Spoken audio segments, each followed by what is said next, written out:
like to call to order the Special Ed Alternative Ed and Early Childhood Subcommittee to order. Please call the roll. Mr. Aguirre? Here. Mr. Corey? Here. Ms. Pereira? Here.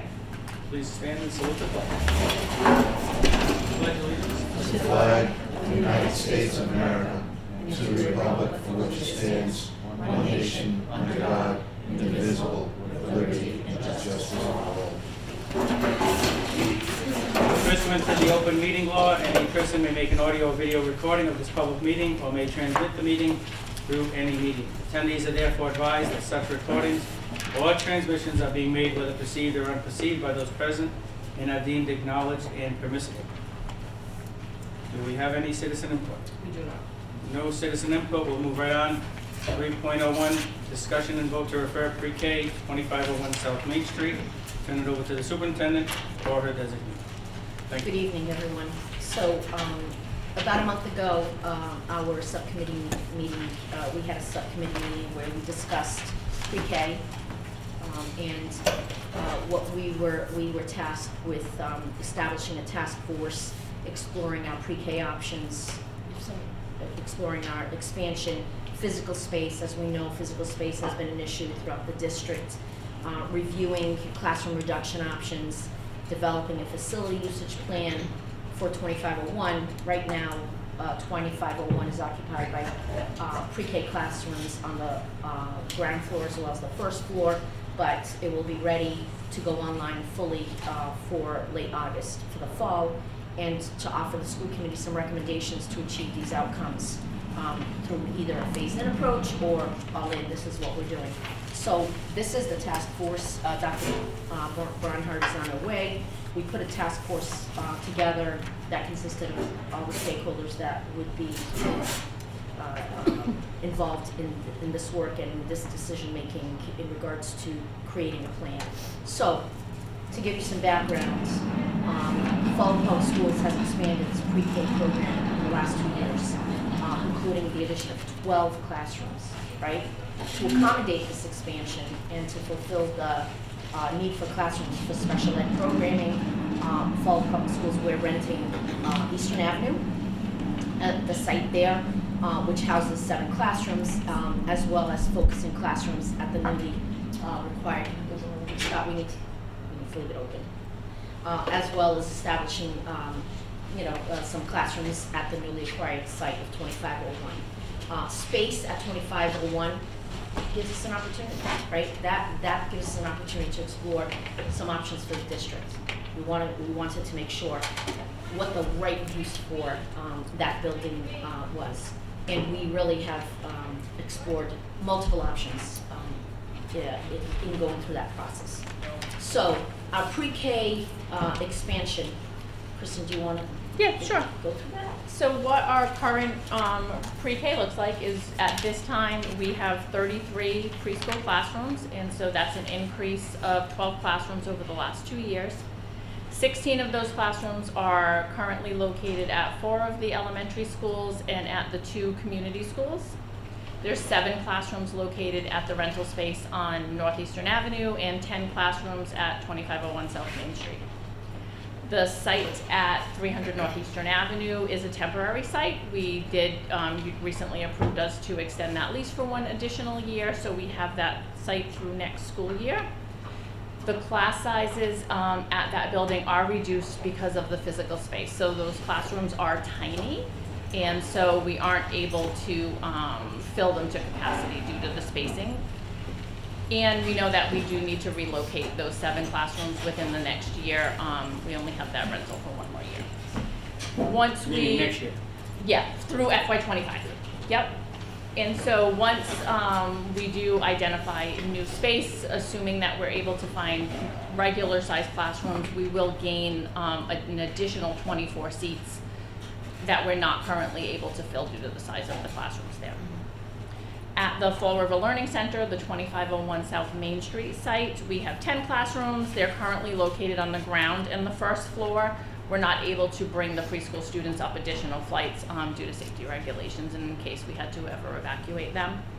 That building, as it becomes populated and whatever is decided, the 4 classrooms plus 1 additional that are in spaces that will be used for another purpose next year will need to be relocated. So we will need to move 5 preschool classrooms out of that building as we work to populate it with something new moving into next school year. The intent is, though, that the 5 classrooms on that ground level will remain pre-K, so that we will keep those 5 classrooms in that site, regardless of what we move forward with the upper floors. And those classrooms will function independently, right? So it's going, wait, am I understand, so it's going from 10 to 5? Right. Yes. When we populate that whole building, depending on how we decide that we're gonna use that, we're gonna need those classrooms to be typical classrooms for whatever intention we decide ultimately. This is a work group, so I would say, if you have questions along the way, feel free to ask. Okay. We don't have to go through the whole I don't thing have to write it and down. wait till the end, because there's a lot of information. We did a lot of work. We want to make sure that certainly we can take feedback and then make decisions at the end as to How much additional what next space step. is in that building? Like Oh. as far as to have, We're okay, gonna- okay. We're gonna go through that. Something I had to say, that's why I take notes and ask it. See? Absolutely. All right, guys, sorry. But superintendent's point's well taken, so if there's things that we can ask now, feel free Yeah. to stop and interrupt. Absolutely. If it's something that you say you're gonna answer later, that's fine too. Mr. Corey, do you have something that on this particular piece? Go I ahead. do. It seems like it's a work in progress. Is it gonna continue, like, in the years ahead, is it gonna continue to be a work in progress to find space?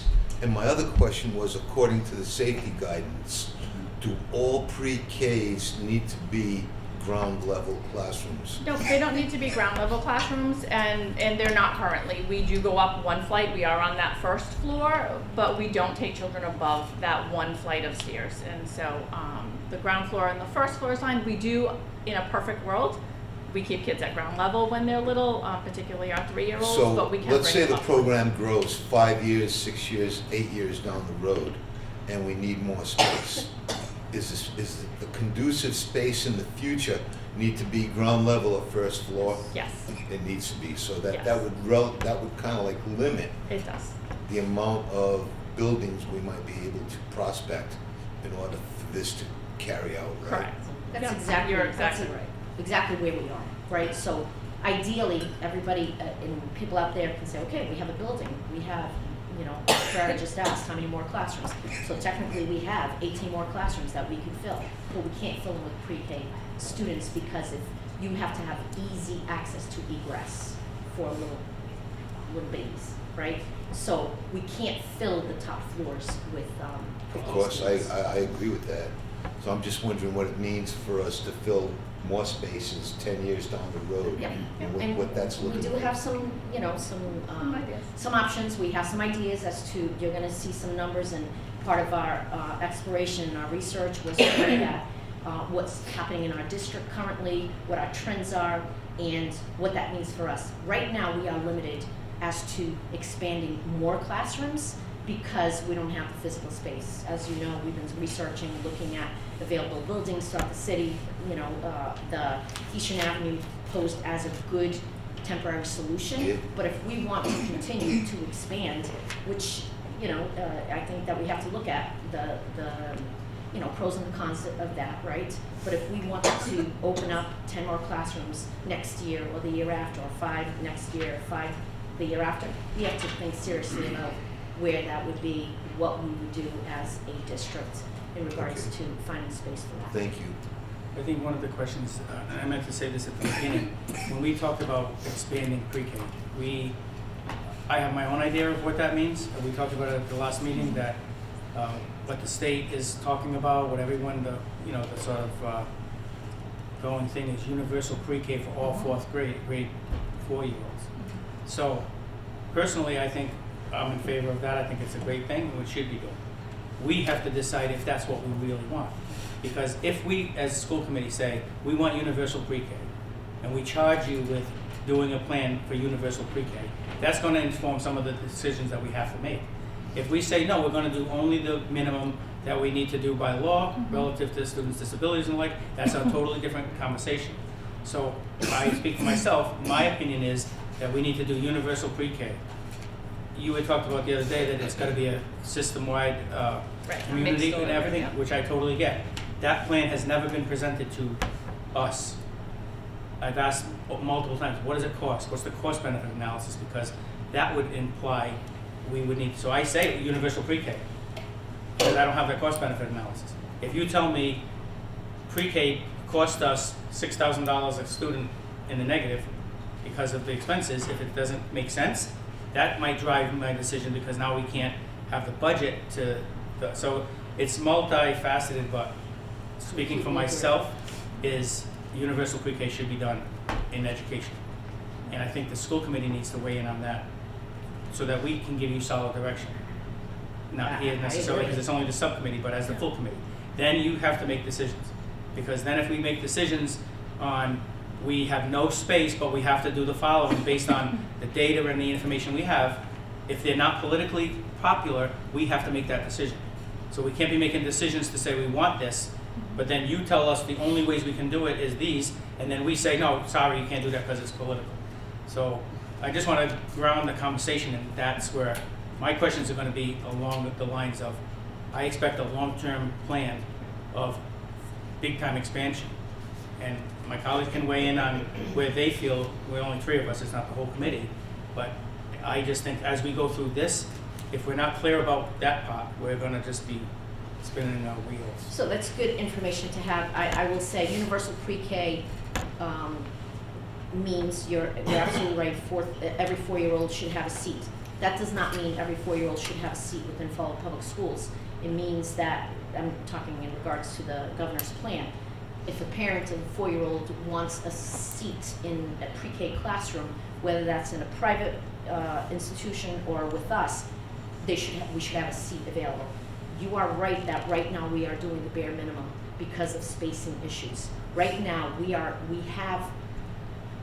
we're opening classrooms in regards in relation to the needs of students with disabilities who qualify, who have been in early intervention, and at their 3rd birthday, we are obligated by law to provide them with the services. And we are providing those services, 3 and 4-year-olds, and creating some integrated classrooms per their IEPs. So we are doing the bare minimum due to spacing requirements. So if the school committee decides and says, charges us with, say, listen, I want you to, this is where we want to be 3 years down the road. In order for that to happen, I will say, without even doing any, the first priority is to be finding space, physical space, because right now we are limited. We have ideas on physical space to continue with the way we're doing, but to do some big expansion, like you're saying, is going to require even more physical space than we are going to propose to you. I just want to put that out there. Does anyone want to weigh in on that issue? I mean, I think I agree with Kevin, and probably everybody at the table, universal pre-K would be great, but how do you pay for it and where's the space? But I also know that those numbers we're talking about serving our special needs population, those could change. You could have higher numbers one year, lower numbers another year. It's not something we can just environmentally track. So I think we need to have an abundance of space. So right now, we definitely need to do some expansion. I realize we don't have enough money to do anything, maybe in the way we would want it in our dream world. But I would certainly like to see empty seats over. Like, that would be less of a worry, because what would be more of a concern to me is all of a sudden, these kids aren't even in our reach, they're not in our realm, we don't see them until they show up at the door. We might have a good idea how many needs we're gonna have in kindergarten, even that's sketchy, but more than preschool, right, when it's the first time you're seeing it.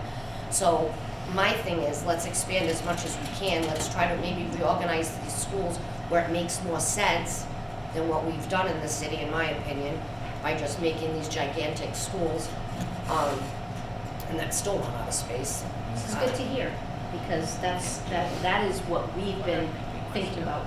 I will say, we will have a cost analysis for what is costing us now, to put in the backup for tomorrow. We will make sure we include what our pre-K is costing us to date with our kids, so that we at least know what it's costing us now, and what the reimbursement is and all that. We will have that for you tomorrow. I also just have a couple of brief questions. Also, I think it's an evolutionary process anyway. I think you can better gauge it, as the years roll forward. You can't gauge what's 5 years down the road right now. If it's a mandate from the state, then it seems like all public education is going to move in that direction. So if we're moving in that direction, we will. And we'll gauge it at that point and see what we got, you know. My next question is, are any Student Opportunity Acts monies used in this? Are they resourceful for these ventures? Yes. That's awesome. That's all I wanted to know. Thanks. I think that to Mr. Aguirre's point though, so we know that it's good for our kids. We are in an urban setting where our kids are coming to school considerably below grade level as it is.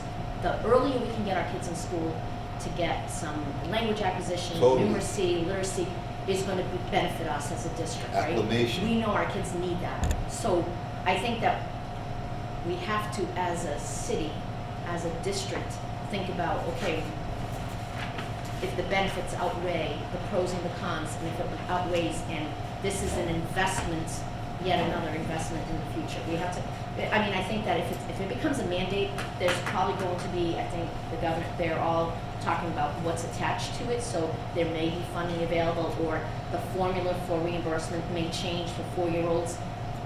We hope that happens, but we also need to look at it as this is an opportunity to invest in our children as early as possible, because we know that that's what needs to So, happen. Madam Superintendent, I fully agree with that assessment, and I would only add, I wish there was something that we could mandate parental involvement to a higher degree from the pre-K all the way through high school. I wish there was some magic formula. If only. Thank you, I yield. So we don't have that magic formula. we But don't. my feeling would be is, given what we have and what we know, why would we not have them come in at 4 years old than at 5 years old? So by expanding to universal, I think it helps that issue, because we're not going to change 100% of the families and the situations that they're going through. So the child's either going to come in with nothing, or we can get them a year earlier before some of these things, and referrals are going to go down. All that stuff is going to help. So it sounds like we're all in favor of sort of going universal, but I would ask that you put this on the agenda for Monday night, so Well- that everybody can, well, this specific question, to know what is the district's perspective on the school committee relative to what they're looking for relative to pre-K. I need people to, not only at campaign time, when we all sit there and somebody says, what do you think of universal pre-K? And we go, I. Now I want to, as a vote. So we say, we're going to mandate that this is what we're going to do, and, you know, at least give you some better direction, so you're not going against it. I agree. We need direction in regards to that next step. That's The a huge question step. I have an early learning center says, these classrooms must be relocated within the next year, is only because of the lease is ending. So they, have they told us they're no longer a lease? Well, we have a lease for next year. But I'm saying, have they said that They haven't after that last year, we're going to use that for some yet. other thing? So Not yet. you could always explore a future Right. longer-term lease if we needed it's not out of the question is what I'm saying. Right. It's Yeah, not. absolutely. But then you said the class size is reduced to the smaller physical Yes. space, and this is Yes. in the Yes. analysis. Yes, there. it's a- Because when you do the analysis, these classrooms are gonna cost you a lot more per pupil than the others. Correct. So We have- regulations for integrated classrooms at the preschool level, we have two options. We can do class size of 15 with 7 students with disabilities, 8 peers from the community, or a class size of 20 with 5 students with disabilities and 15 students from the community. We have a mix of both within the district. The classes, the integrated classes at the Early Learning Center, we are only able to put 12 students in. So we're losing 3 seats in each session, and there are 8 integrated sessions. So we're losing 24 seats because we cannot fit 15 in the room. I haven't been there, but what are the rooms? Are the rooms, were they built for us or for classrooms? Are they, what kind of No, walls they are are were an existing, it used to be the Montessori school. The church has also used it for religious education purposes.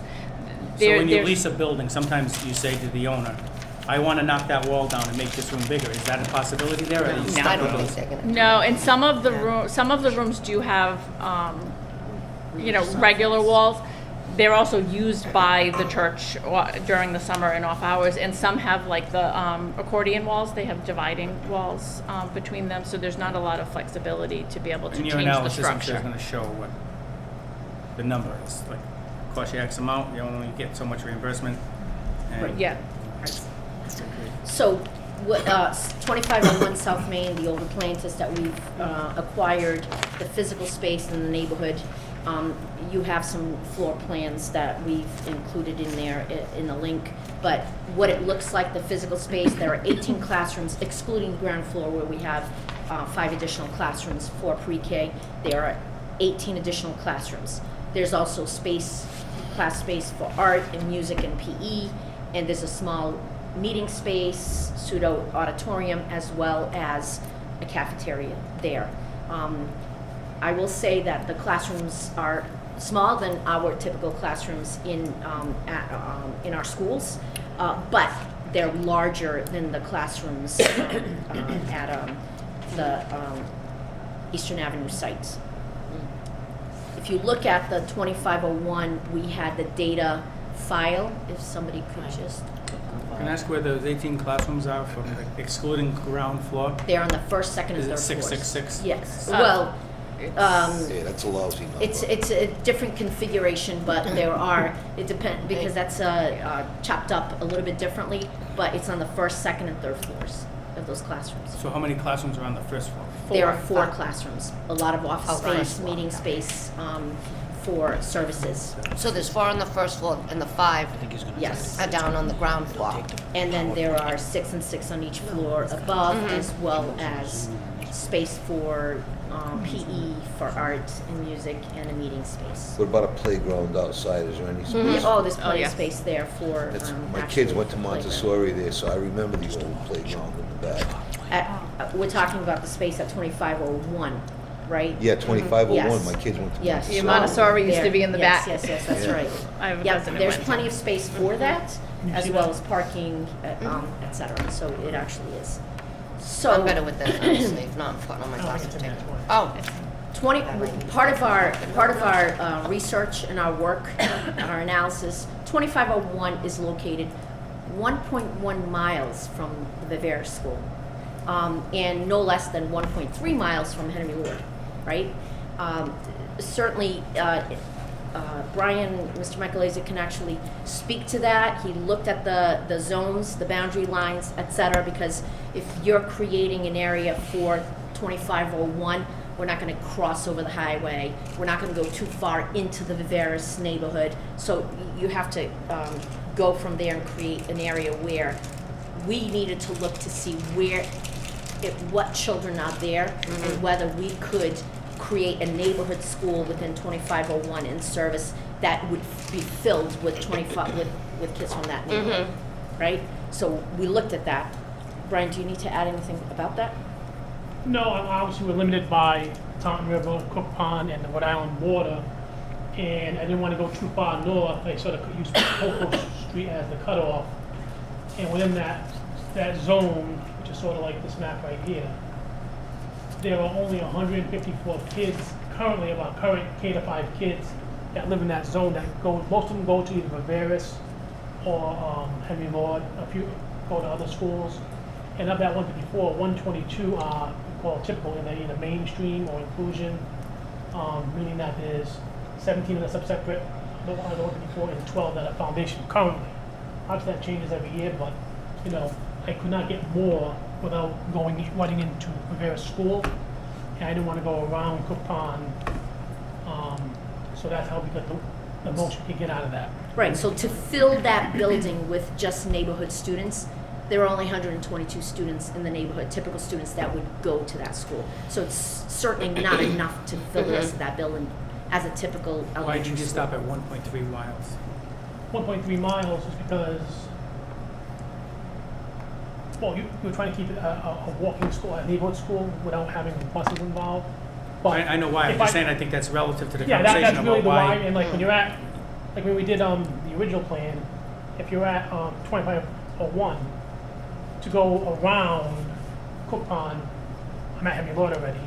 If I go around the other way, I'm really in Henry Lord's, the northern part of that district, where it gets a long peninsula of Henry Lord. And what happens if you went to 1.6 miles? Does that mean you automatically have to bus all those I children? have to skip the Viveris. Separate from the Viveris, just in Yeah, general. I'm just skipping that. So in other words, one of the options to consider was does the northern part of Henry Ward, the Cork Row area, become something that we consider moving towards this new school and they be bused there instead of being bused to Henry Ward? That would get you more students. But what does the law say, 1.5 million we have to bus? Straight out to Deb? It's 1 mile as the crow flies. Yeah. Is relatively 1.5 miles away. So the more that you expanded it, we would just increase. It's making your point of why I think Correct. it would be more cost effective to do something else. If you live on Slade Street, I don't want to move you to this Yeah, new no, I get school, it. you know, Right. so. Right. So we had to look at all of those things, right, to see what makes sense there. So, you look at the next slide. Hang on, keep scrolling the dual language conversation. I should have brought both. Brian, can you go back to that 2501 doc, just to talk about our analyzation of the dual language move? Well, we're looking at all these. I know, but Yeah. this is the place where that conversation comes up, right? Yeah, there we go. Right, because one of our initial thoughts was, okay, so we have 122 students. We probably could. One of the options would be we take our DLE program, our dual language students, many of which are already at the being Viveris transported now, right? from Viveris, pull those two strands, put them in there, K to 5, Great. add another typical strand, those 122 students that belong in the neighborhood, and we have a K to 5 school there with our dual language students. That would free That's up. a great idea. So that's one of our ideas, right? That would free up classrooms at Viveris, right? So currently 6 classrooms. Yep. They're a 4-unit school. We could take those 4 pre-K classrooms, place them at Viveris, and they still would have 2 additional classrooms to reduce some class size. I like Yeah, that I like idea. that idea. The only thing is, Oh, here all we right, go. well, because there's always, I will say, one of the things that we did, we looked at all the things and tried to poke holes to see Yeah. how does that help us, right? Doing that helps us to fill that building, but it does nothing for our pre-K expansion because it doesn't Right, we're just- we move the 4 classrooms into Viveris. We have 2 additional classrooms to reduce some class size, but we are not able to move any of the students from Eastern Avenue, and we are not able to expand pre-K. So it serves one of our goals, which would be to populate 2501, but we have to keep in mind, it fills that piece, but it does nothing for pre-K expansion, okay? We were looking at, okay, can we do this? How does that help pre-K expansion? How does that help our needs to try to perhaps return kids to the neighborhood school, create open spaces in their own neighborhood schools? Because we're sending kids all over the place, right? And you will see that. So that piece serves one purpose, but not the other. So the only question I have, Dr. Curley, by taking the dual language kids out of Viveris, would it proactively affect their numbers? In terms of, The DESI numbers, how DESI looks at a school's numbers, you know. so we don't have any, none of that, because we're just K-1-2 right now in that DLE program. We don't have any state testing data from them. Okay. Next year would actually be the first year Oh, okay. that we actually start collecting that data. So it's difficult to see at this point what the impact would be. So as of this point, there hasn't been like a negative number thing to the Viveris school as a result of the dual language No, I program? mean, we're anticipating that when the dual language program is up and running and flourishing, that we would actually see better numbers Yeah. coming out of the DLE program than out absolutely. of some of our other programs. Well, I like the idea of putting it all together, you know, so that they can create their own solid number. So my question was not to hurt Viveris's numbers, but to create its own numbers would be good enough for me. Sure, and there are definitely models in the state and outside of the state for dual language programs that sit as their own program or as a large number of students in a typical program, which is what we had explored for our DLE program move. And I don't know, do you want me to talk a little bit about why that wasn't an option, or are you going to do that on Well, the next we're slide? going to talk about that, why that's an option, but probably not the most effective option, I will say. So, and if we move the students from the DLE to 2501, 55 of those students are from Viveris, right, from the Viveris neighborhood. which will result in some of those students having to be transported over to 2501. We just need to keep that in mind also, because there will be a cost attached to it. And Okay? we also wouldn't have enough Viveris neighborhood kids to fill those empty classrooms now that we would be able to open up at Viveris. So that wouldn't make sense. So, moving on, so the 2501 options that we considered, that we looked at was, at first we thought, okay, 2-unit pre-K to 8 school, because I'm a firm believer in the pre-K to 8. We looked at that as an option. We looked at a 3-unit, just a pre-K to 5 school, 3-unit school, 3 of each grade, its own neighborhood school, as I just said. Instead of a DLE, it would be 3. We don't have enough neighborhood children to create a 3-unit school. We looked at a 1-unit school plus a DLE program, K to 5, and we also looked at, we tried to think outside the box, and we also looked at relocating the Stone Therapeutic School to 2501. All of those students are currently bused already. Those classrooms are smaller, and they're conducive to the program that Principal Shaw has at 2501, and we'll explain why we even went down that road, right? Because during our research, we uncovered other things within the district that we probably need to be addressed, right? So, classrooms at 2501 are not the typical size general ed classrooms that we would find in our typical schools. I will say probably in most of our schools, a typical classroom is around 900 square feet, 850, 900 square feet, and the classroom sizes are at 2501 are much smaller, probably half the size, right? So which limits us to, we can't have 25, 26 students in a class. We probably would also be limited to maybe 20, 21 students in a classroom. Enrollment data shows us that 2501 does not support a walking neighborhood for K to 8 or for a pre-K, straight pre-K to 5. So our data, we looked at current neighborhood model, we looked at all the district zones, we looked at student enrollment by neighborhood, who's in and who's out of our neighborhood schools, we looked at transportation needs, and we looked at our special populations and our programs.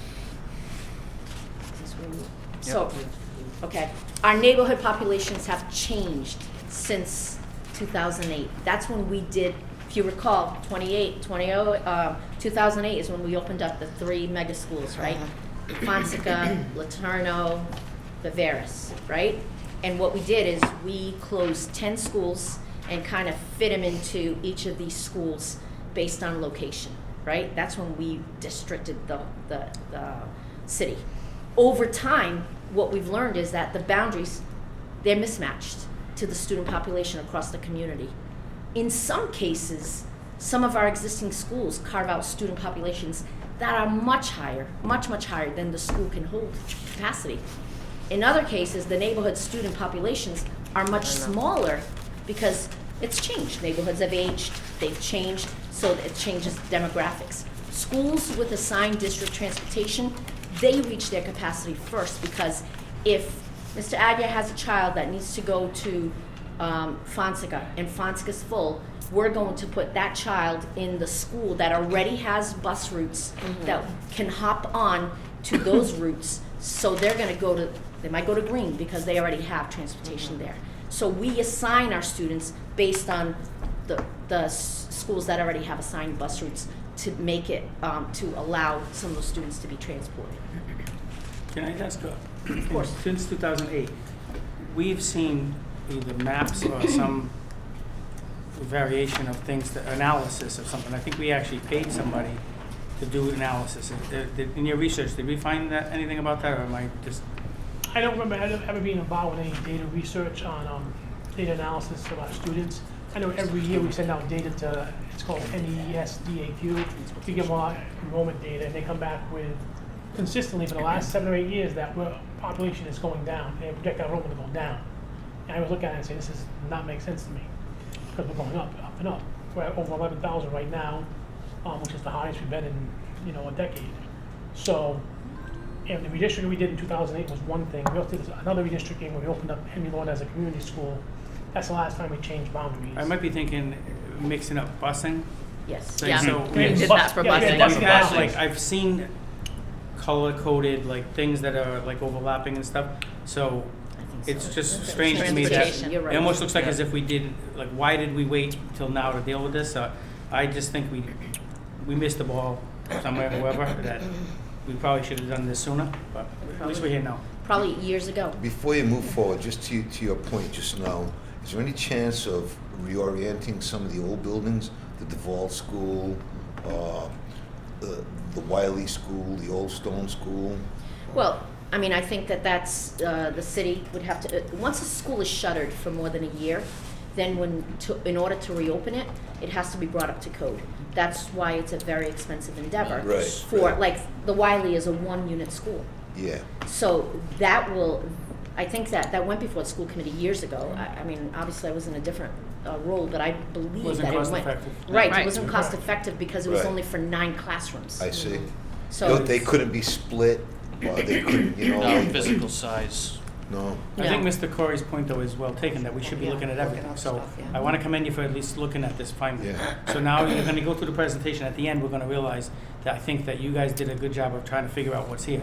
Yeah. From here, we're going to say what is next. Yeah. That means you've got to look at all these other options. So I agree. I think you're going to show here, because I went through the slides, there's other things that you've discussed. have it, yes. At the end, let's talk about what's the next steps of things that we should have looked at. Absolutely. So in our numbers, we looked at, I just said right before that the neighborhoods have shifted, right? They've changed, like, so some neighborhoods, the number of children that belong to that neighborhood has actually gone down. In some of them, the numbers have exploded, right? We look at Fonseca here. Citywide, if you look across the city, there are 1,195 elementary students in pre-K to 5 who have an address in the Fonseca neighborhood. In the Fonseca neighborhood. 501 neighborhood students attend Fonseca.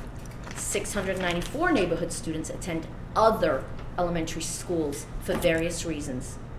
The 1,950 students represents 22% of the elementary school population follow public schools. So what I'm telling you is we have 1,195 elementary students for Fonseca, and if you look right underneath, Fonseca was built. It has 655 students in pre-K to 5, 590 in K to 5. Only 89 of those students in Fonseca don't live in the Fonseca neighborhood for different reasons, right? 34 of the 89 non-Fonseca neighborhood students are Fonseca in the foundational classroom, right? Those are district placements. The others could have been, they started there, they've moved, but they're finishing off there. But as you can see, most of Fonseca is based, it's their own students. But more than half of them are still out and about within our district because that school can only hold half of the kids in that very densely populated neighborhood. Our biggest issue there, right? What's Fonseca's enrollment relative to the last 5 years? It's been a little bit, several years ago, it was a little bit higher, like close to 7. Right now, we're like saying 650. So it's sort of been in that range. I think because It's built adding for how in much? the, Do what? you know how much it's built for, how many students it's typically That built I for do max not- capacity? That I do not know. Yeah, that Fonseca neighborhood is, It is. We can find that out though. Well, you have, think about it, multifamily homes, a lot of families coming in and out in that area. So because we have only half of the population actually at Fonseca, where are the other kids? If we look at this grid, you see that 501 students attend Fonseca. We have 115 of them at Spencer Borden. We have 93 Fonseca students at Sylvia, 29 at Watson, 127 at Laterno, 100 at Green, 56 at Viveris, 42 at Lord, 52 at Doran, and 80 at Tansy. Wow. They're all over the place, wow. right? Because they are where there's room. Because Fonseca can't accommodate the numbers from their own neighborhood. It's eye-opening, isn't it? 'Cause Demographics, when you man. look at it in Yeah, black and white. demographics is always a moving target. Yep, Always. But I think but that it stands out. what I'm just looking at is that the zone, when it was created, whenever that was, should have been addressed earlier. We shouldn't be sitting here today in 2024 saying we got 1,100 kids there, because there was probably 5 years ago, if there's 1,000 in there. It wasn't like it went from 500 kids to there. So we should have, meaning everybody, school committee included, shouldn't have allowed that to happen for the last 10 years. Yep. Right, since 2008, right? So we see more than 10 years. Yeah, well, we keep Go rolling, ahead, keep you can do going. it. That's okay. Sorry, I don't want to take over. You're part of the task force.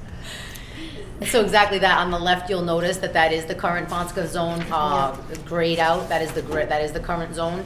And if you look to the left, those are all of the students who live in the Fonseca zone. And each color code is a different school that they currently live at. Right, oh, right, I'm sorry, right. Read this a little more.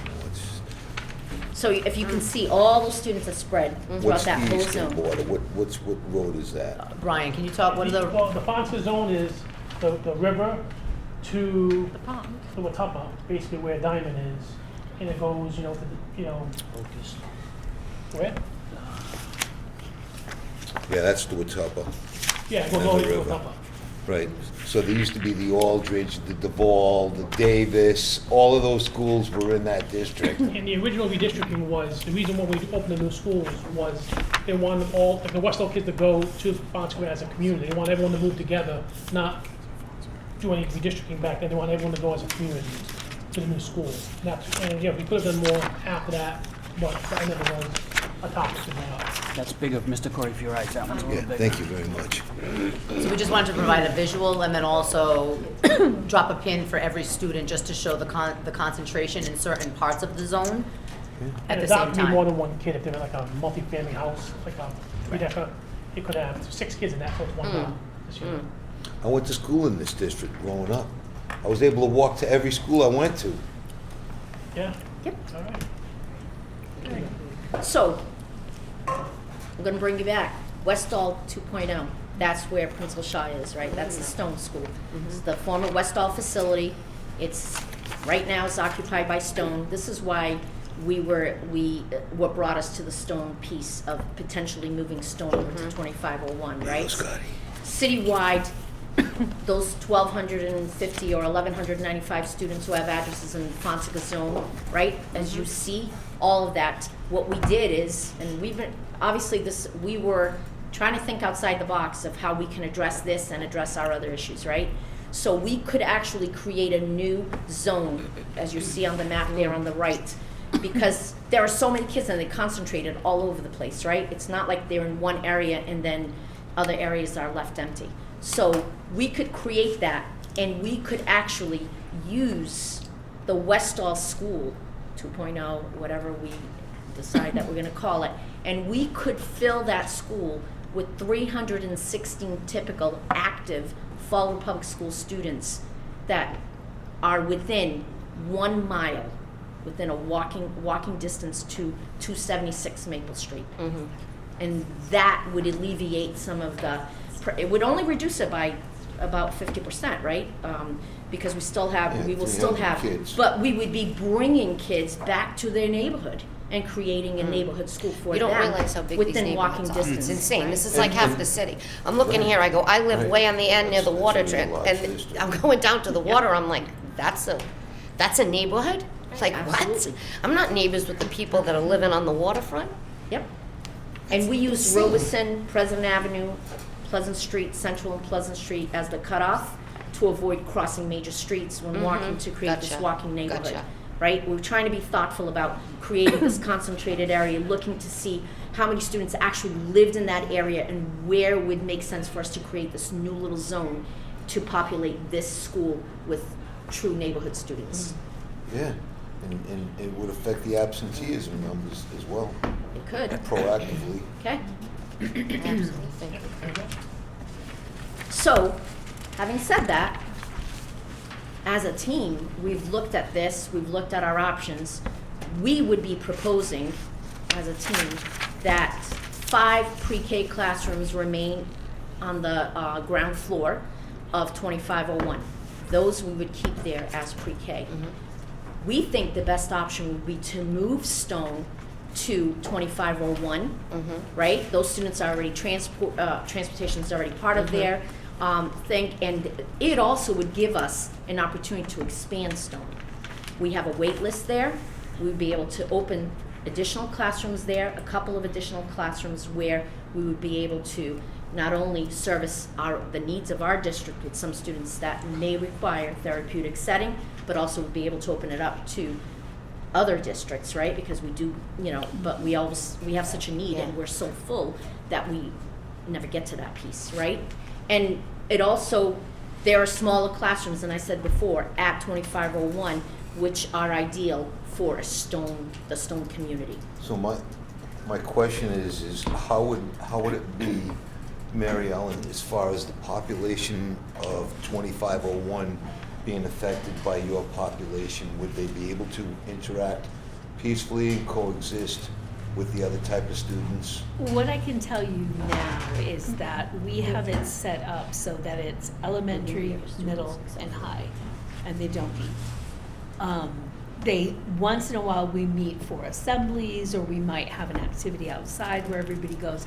But for the most part, the high school kids stay in the high school, the middle stay in the middle, and the elementary stay in the middle. And they don't really, every once in a while, we'll have somebody who's floating around the building. Yeah, of course. But for the most part, I don't see that as a problem. So it's not. It'd be communities within the community, right? Right. The Stone community. That's how we work it out. So if that were the case, if we were successful in moving a Stone to 2501, then we would propose that we open up Stone as West Hall 2.0, right? Yeah, absolutely. And fill it as a K-5 school, a 2-unit school. It absorbs 300 students from Fonseca District, creating its own little zone, create a West Hall neighborhood school where kids could actually walk to the school, opens up seats. If we're pulling these kids from, let's say we have 100 kids that we're sending to Green. I don't remember all of them. Then wherever we're pulling kids, we're opening up seats in other schools where some of their neighborhood students, some of their students we could return kids back to the neighborhoods, okay? Can you tell me where the waiting list at Stone is? Like where, I just don't understand what that means. So what happens at Stone is we have an ongoing referral list. So right now I probably have 12 students on my referral list. What's different about Stone is that we have kids who are always in some sort of transition. So I have a boy who goes to Durfee for most of the day, and then we pick him up. And they have kids go to different elementary schools. So the population is always changing because we don't keep kids there forever. We move them on as we can move them on. Yeah, I don't want to divert the conversation because this is a whole meeting conversation. Right. When I see here that we have an expansion, I've already felt, and I've made my point clear, that what we did in Fall River is we created situations where students didn't belong leaving their school.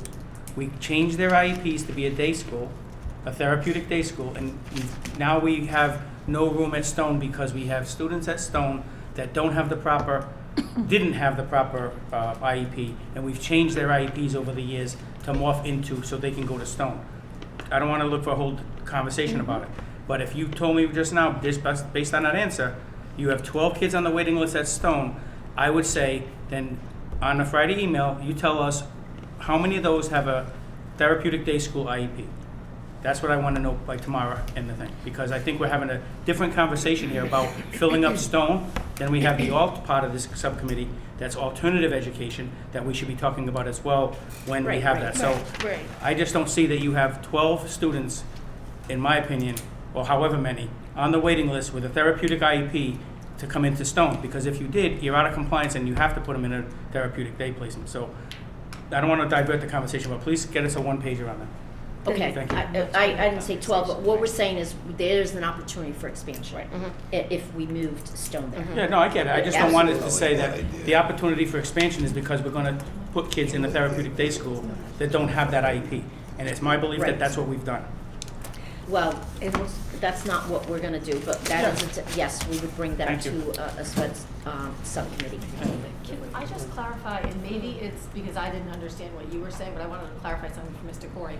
The pre-K students that are on the ground floor presently of 2501 would not be part of the Stone No. Therapeutic Day School They will stand alone. community. Right. They would Right. remain a standalone program, and Stone would carry on as they do right now on the first, second, and third floors. Yeah, that's So, fine. okay. So I just want to be clear that this option, moving Stone, opening up Westall, again, as a standalone option, it doesn't answer our pre-K expansion issue.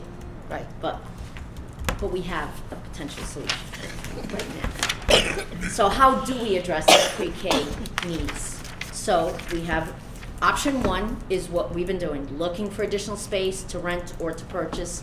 Eastern Avenue is not a permanent option right now, it's a temporary option.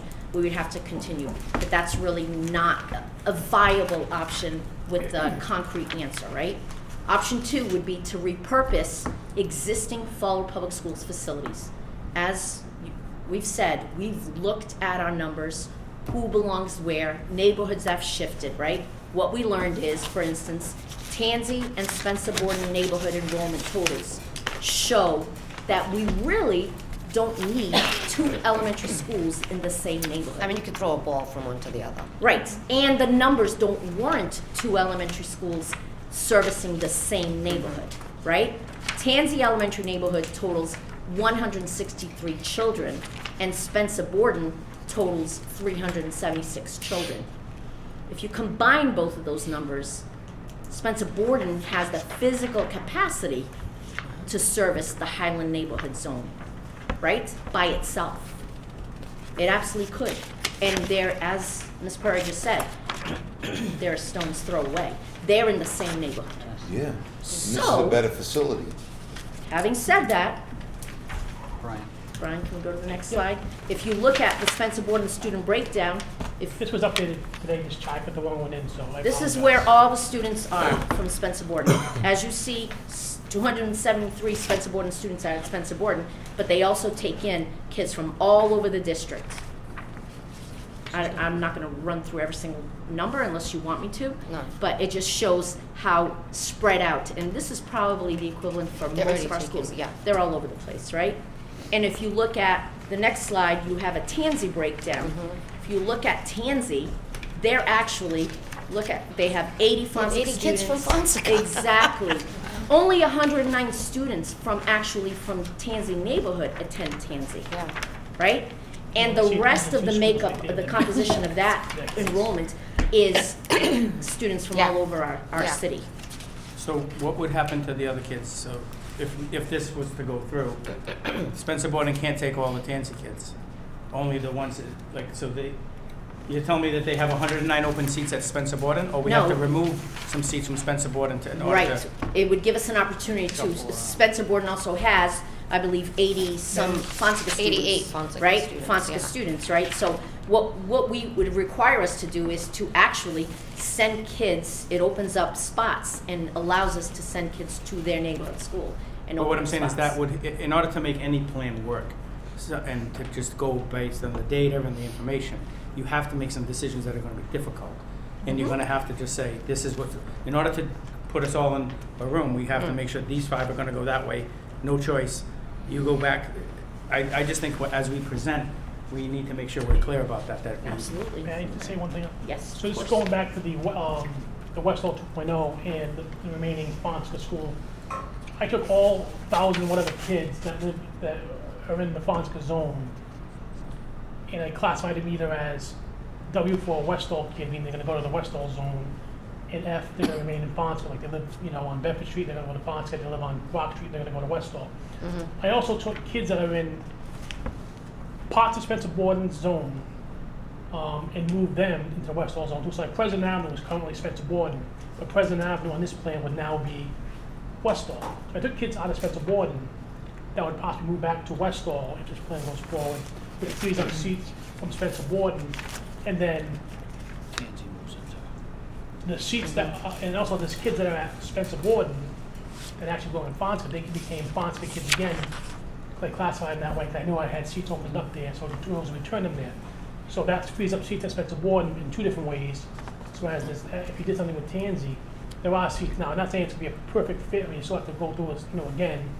And, families that are moving, may have a choice to say, I don't wanna stay here because my grandmother lives across the street, she watches my kid, or, whatever reason. But, it's a moving target, Yeah. things, one school's, thing opens up other schools. I mean, there's gonna be people that may be an issue, like for Right. ones that are moving, but as far as taking, any kids we take from Tansy and move to Spencer Borden, I mean, where's the Same complaint? neighborhood, It's the same, literally, And you some would know? also probably want to So we're just talking about the other children who we may have to.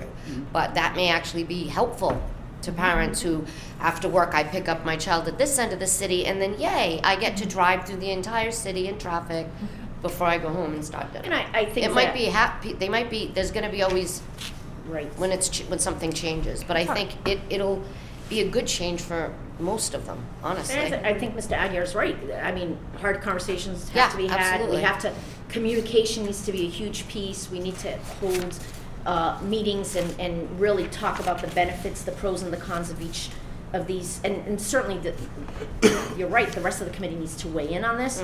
But if we want to expand pre-K and we want to look at our existing facilities, what we have in place and how that could support some of that work, we do have some opportunities to do some of that work now that we could do moving forward. I So, want to say again, I commend you all for doing this. We had the meeting, we took the 30 days, and it was like, that's important because we put the pressure on. But it's March 7th today. So as we're seeing this, I'm saying even the best laid plans, it's March 7th, school year next year is coming. So we don't have time to spend 4 months going through, Yeah. listen Yeah. to this, talk about that. We need to do it Monday night, in my opinion. And then we say we're gonna have community meetings, whatever you say. And then we have to give you the opportunity to make these, we Carry just it can't out. keep waiting. And that's why I think when we vote to refer, it needs to go for Monday. yep, it's, Not for. that's what the and then subcommittee would do. All right. We can't necessarily vote, we can vote on having a meeting probably. On Monday, we can't necessarily say, we're gonna do this, then what's the point of having a community meeting? Unless we Correct, say, we're gonna do it, Yeah, yeah. and the community And meeting right, is just right. to go over the details of how it's gonna go. Which, that's up to you to figure out. And that's That's our- exactly what that's our we intent. said, that when we talked about, see that at the end of next steps, that the community meeting at that point would be more around information seeking, so we can be as proactive with families, but not asking for permission or Yeah. feedback Okay. from families per se. Right, that's why Around I the just think larger time is decision. of the essence, that's And what. Yeah. Agreed. I agree with you. We know that we're gonna have to make some hard decisions, make some movements, so, because we're gonna have to, we wanna be ready for the fall, period, right? As far as populating 2501, maybe opening up, Westall as an elementary school, moving Stone, there's a lot of moving targets. In order for all of that, that has to be coordinated. That can't be done, we can't make that decision in May or June. So our pre-K expansion recommendation as a group would be to repurpose Tansy to convert it to an early elementary, early learning center, right? Repurpose that as an early learning center. The Tansy facility is an ideal Right, 'cause it's place, one one level, floor, yeah. one ground, it's an ideal for pre-K. 5 pre-K classrooms could move over from those classrooms from 2501, could move over. We would be able to absorb Why would you want to move them over? If we they're have to, 25? not the ones Oh, from I'm the sorry. ground, the floor others. ones, Yeah, the first yes. floor ones. Got you, okay, got you. So we could Right. move, So they'd have a spot there. absolutely, the Eastern Avenue, we could absorb that if we so chose, or if we want to. How many, if we absorb Easton Ave and we absorb, All of them. We could if we take all absorb, of let's them. say we absorb, from 2501 and Easton Ave, how many would give us leftover classrooms in that? Two. Two? Two. All right, so right now we don't need to For absorb further Easton Ave. expansion, if we wanted to. I think we just need to be nice to that priest, and I think he'll let us stay. Oh, I don't, yeah, No. that's not an issue at Yeah, all. I don't think we need to be rushed out of there. I'm not saying we shouldn't, Yeah, because when I you're think the renting, it's concern always with scary, Eastern but I Avenue wouldn't rush too to. is we're not using our classrooms to capacity there. Right, And exactly. they have been wonderful. Yeah. But we can't fill the classrooms to capacity because they're just too small. Yeah, but that just wouldn't be much of an expansion, it would be more of a relocation. You know Number, what I'm now, saying? number 3 says 5 classrooms would move, but then earlier we said there's only 4 classrooms on 2501. How is that? What am I missing? That's we can count on you all the time, right? Excuse me, that's because in the ground floor, we have one classroom we would move out because it's a smaller space and we would want to make space for a clerk to be there and because that's going to be a standalone, we would want some support there. So we would move a classroom out of there, out of that ground floor. The only question I would have, and this doesn't have to be answered now, is the first I'm not convinced yet, because of the issue I just mentioned relative to the stone, of why we need all of those floors for the stone. So I would be asking for info on why that can't happen. And then the second, if pre-K was really the issue, we could keep theoretically the first, it's not, it's illegal to have those 5 classrooms on the first floor, or maybe 4 because of. Right. The 4, yeah. So I wouldn't want to just dismiss it Oh, it's without not, knowing. we could keep those there, period. No, but what I'm saying is, I don't want to dismiss it with the fact of we need it for the stone, and I admittedly haven't been to there. I haven't seen the layout of this, what was the stone, so if you told me that, we look at all this and we can't do the 2nd and 3rd floor as stone, based on this Right. and that, like, that's the analysis I'm looking for. It sounds like he probably, I'm assuming Right, the did that, but. concern to do the 2nd and 3rd floor as stone and keep the pre-K on the 1st floor would be the integration of the two. So there's no access to the 2nd and 3rd floor without going into the 1st floor. So there would be no way to keep stone and the preschool completely separate. So if that was the case, stone can fit on the 2nd and 3rd floor then, by that logic. I don't know, in terms of classroom space, I don't Yes or know no? if they Right could. now, Mrs. Shaw is using 13 classrooms at Stone, in addition to. No, our music. all I'm saying is based Yes. on what you just said was that we could keep them there, but the issue why we wouldn't do it that way Well, was because one of the issues. Right, so what I'm saying is, why would we have to explore that or whatever, to me, because if that's the case, then we retrofit it so that they don't integrate and spend the money on that if we were able to gain I don't 4 even know more. if there's a way to do that the way the school is. Because the main office is on that Yeah. floor. I'm just saying that. Yeah. Cafeteria is on It's a that weirdly floor. like Say- set up, I think it used to be a Right. convent, then it was a school or Yes. something, so it's Yeah. very, I used to work there, that's the only reason. I know, but it's. The elevator. Yeah. There are a lot of logistical things that And then my other question prevent us. Yeah. that and I'm not looking for an answer now, is where else did we look at to relocate the stone? And I don't need the answer now, that's just another food for thought. Right, okay. Okay, Okay, so. Right, so Tansy and is- acting now, we know, we just heard, time is of the essence, right? We want to make sure, we also have, in our budget proposal, we have a tentative, we know we have to populate 2501. That will be impacted because shifting Tansy to the Westall, we could shift that staff, so which would limit, we wouldn't have to, hire a whole new Yeah. staff for 2501. So all those decisions you want to make as early as possible so that we can start moving as early as possible. Kevin, I just wanted a question. Is your thought process on that, not moving the Stone kids to 2501 in order to keep the Stone kids separate from the other population? Is that your motivation? Yeah, or did they look at any other place so that we could, I'm worried, and I've always been worried about mixing alternative therapeutics kids in the same building as a Yeah, pre-K. So that's what I was I questioning. do think that that's an issue. I have similar concerns.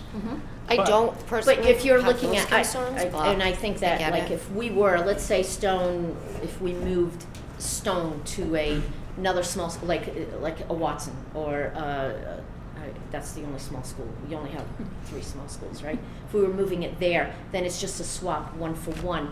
We wanted to make sure, if we're gonna make moves like this, they need to have a purpose behind Yeah. it. So I think that as a team, we'll explore that possibility as what if it was somewhere else. Well, I think it also just helps to say, we looked at all the options and Yeah. there is none.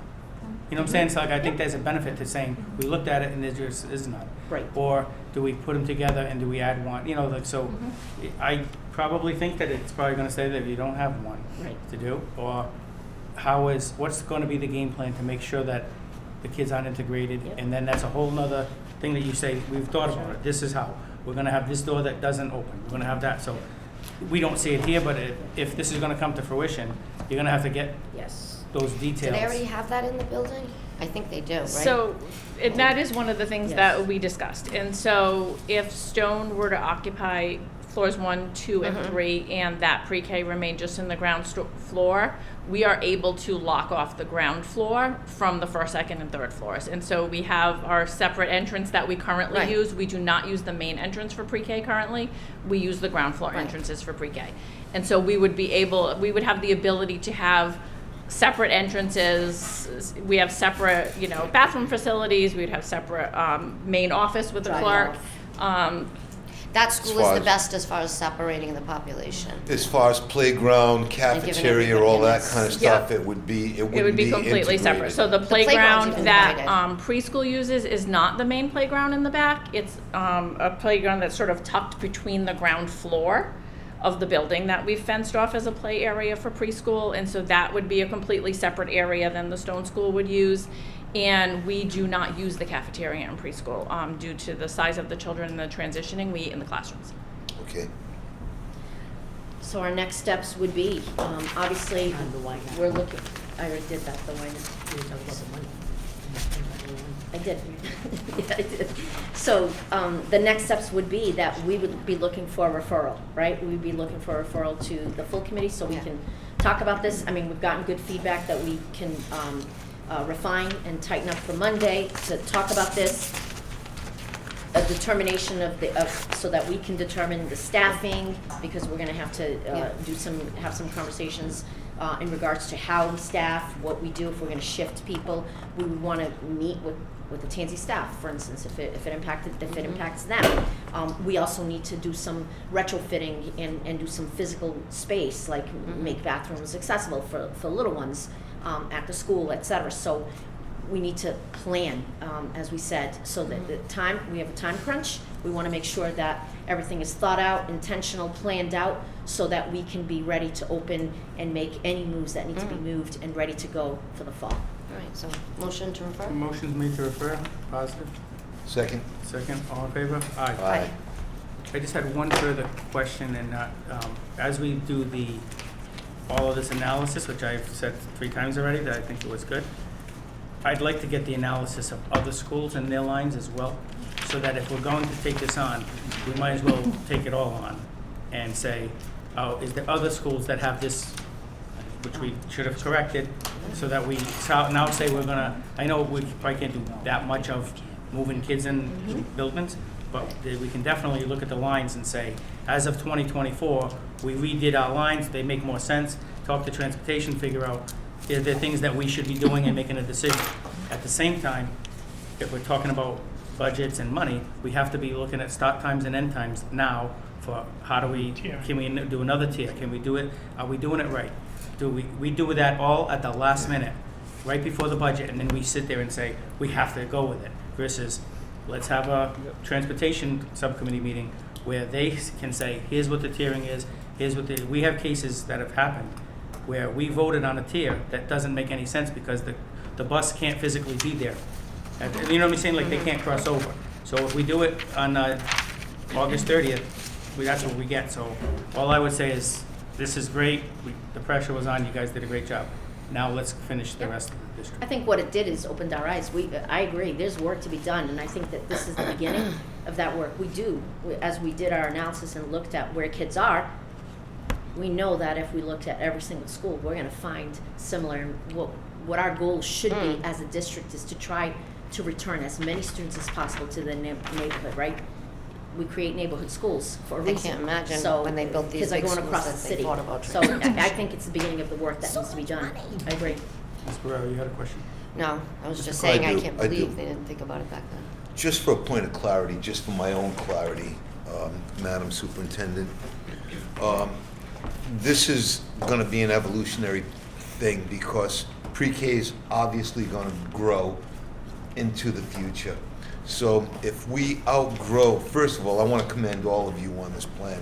I think it's a really good plan. I'm going to vote to approve it.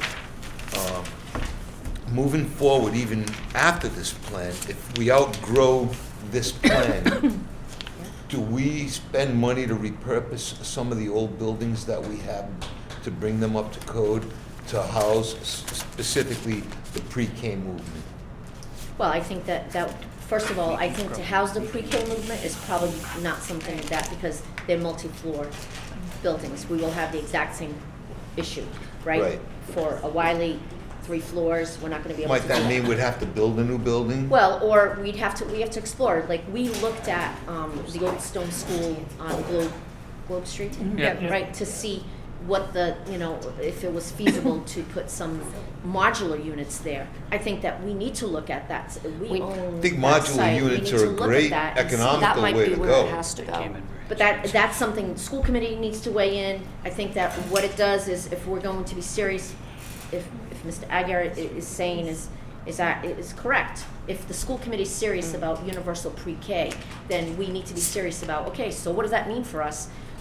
Where will we put up? Right. We can all say we want all these kids in school, but we need to have places where we're going to put them. So where are we willing to invest? How much are we willing to invest so that we can create spaces for these kids to come to So school? modular units seem to make a lot of sense to me. Yeah. You can plant them at different sites, keep a neighborhood concept alive. And I worked in a modular unit in Henry Lord back in the 80s. I loved it. It was like my own domicile, It was great. But So- I think that that's totally a potential alternative. Can I ask that we've had prior task force, we've had prior people looking at buildings and stuff. We as a school committee never receive any information from any of these.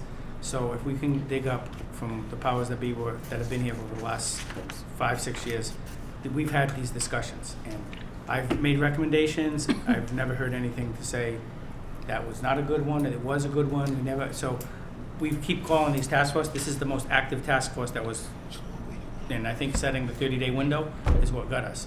But we need these copies of these things because we can all say it, like the Globe Street. I told you the other day, I thought we wasted $400,000 to tell us something that we knew was going to happen because common sense says it. We didn't get told that ahead of time. We just paid the bill for $400,000. Gone. It's because we weren't going to spend $10 million on the modulars. So Mr. Corey brings up a good point. What would a modular cost for 2 classrooms at 2501 on the other side? Can we make a note at the other school? We don't know that information because it's never really been explored other than we just spent $400,000 to tell us whatever. So you get the point, but whatever you can dig up would help us to answer some questions. So I appreciate everyone on this. Thank you very much. One more, right? And The organizational chart. and we're going to move to the number, whatever it is, the Good work, folks. Department- Good work. the department Hard work. organizational chart, 3.02, and Mrs. Ponce, or your designee. My designee this time. So What I, a team. Wow, look at this. Right. Can, Holy smokes. do we have any extra copies of that? I don't, is it in the binder? Yeah, it's in your- I didn't look at it. No, it's not. Yeah. Yeah, it is. It's in the back. Yeah, yeah, yeah. Shelley. I have it. All right. So again, I wanted, on behalf of my department, I do want to say how much we appreciate the school committee's support and the subcommittee support on expanding special education. I've heard since I started here about a year ago or a little over a year ago, that, special ed was something that needed to change, needed to grow, needed to develop to meet the ever-changing needs of our kids, and we need the people to do that.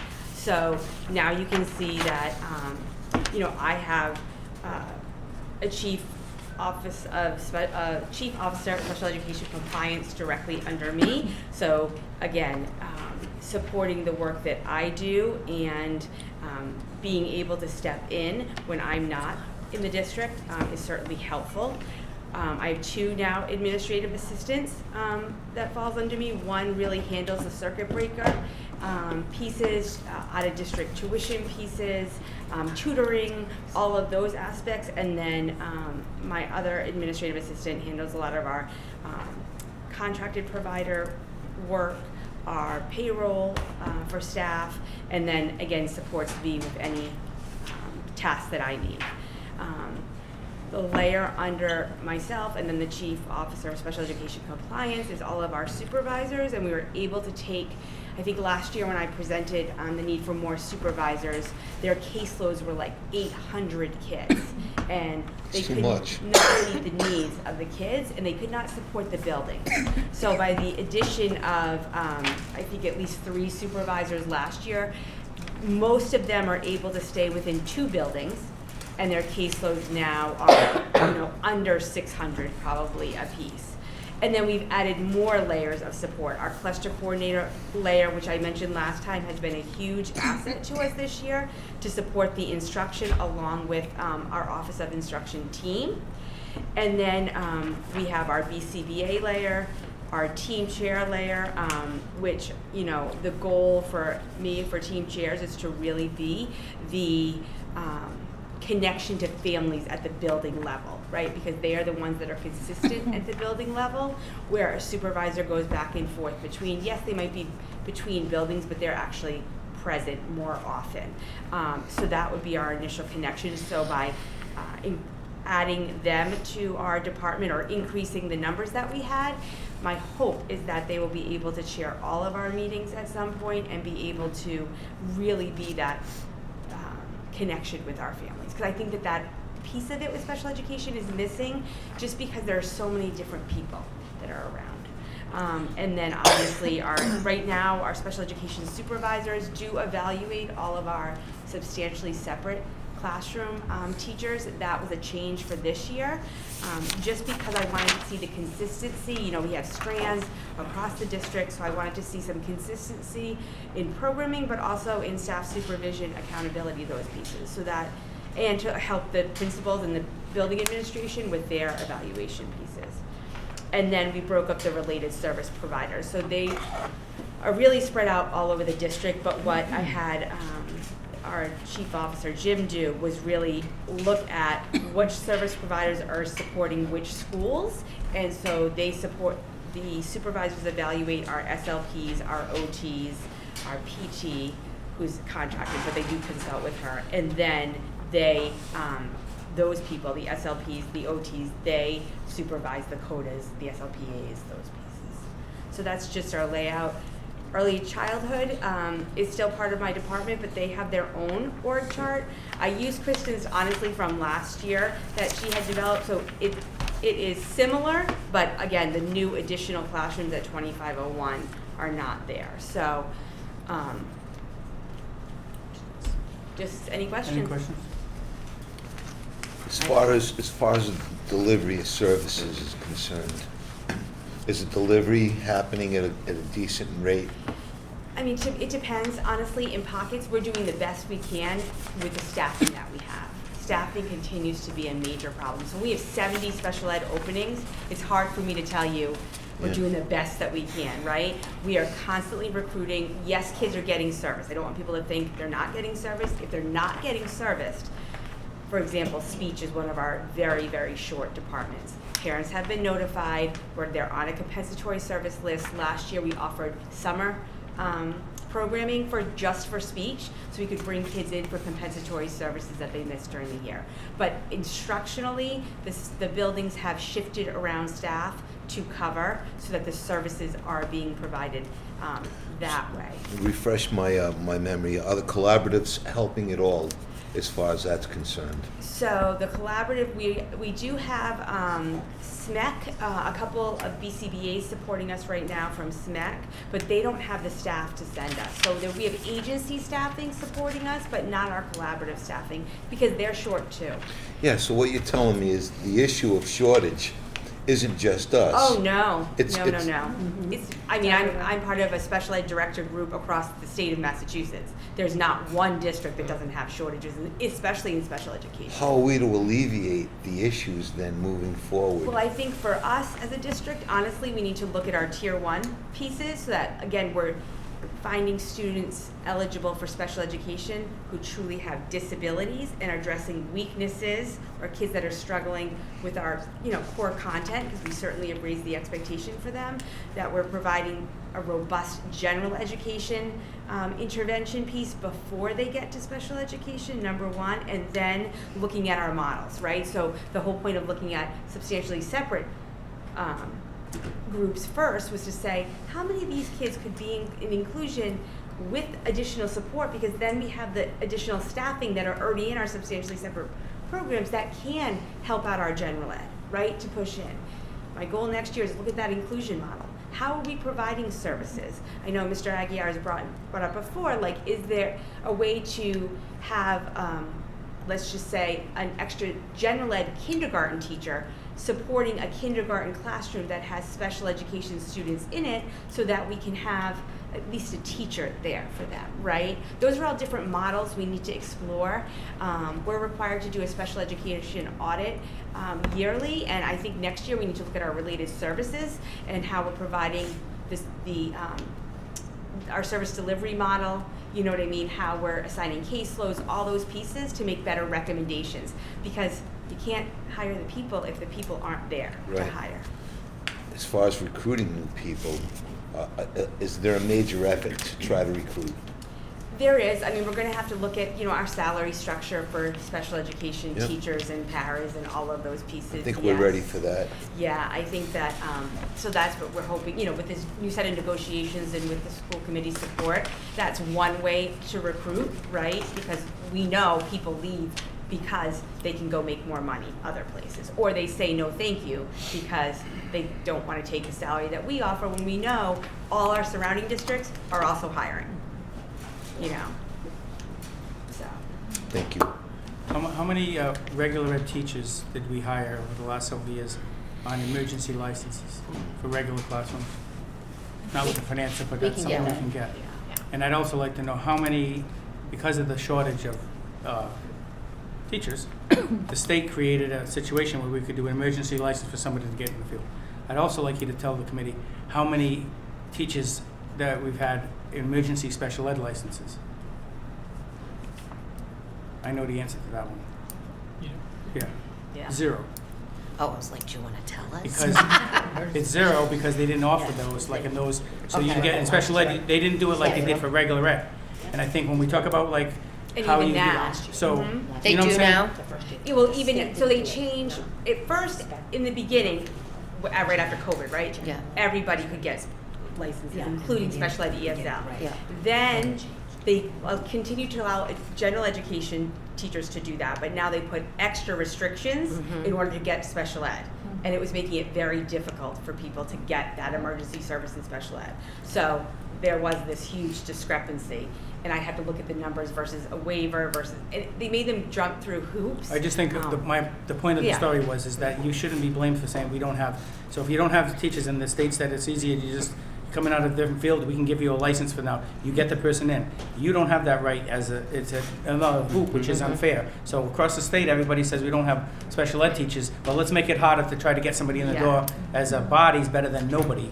And that's where I think we need to reach out to the legislators for their, which I've been talking about for a long time, have meetings with them, go over all these deals because you're up against it. So the only comment I would make on this is that I've said this in other meetings, and I said it at the budget meeting, that if we're going to look at the structure of our organization, we have to have the super, and then we have our assistants. We should have every department under a silo of an assistant superintendent, because we can't have direct, in any organization, you have to have that structure. So here, it says assistant superintendent, all of the folks, including the director of early childhood, under Ms. Obenchain. When you look at other departments in this, that isn't the case. I think we really need to change that so that either we have to hire a deputy, which I've always been in favor of, or an assistant superintendent. We have to have that structure.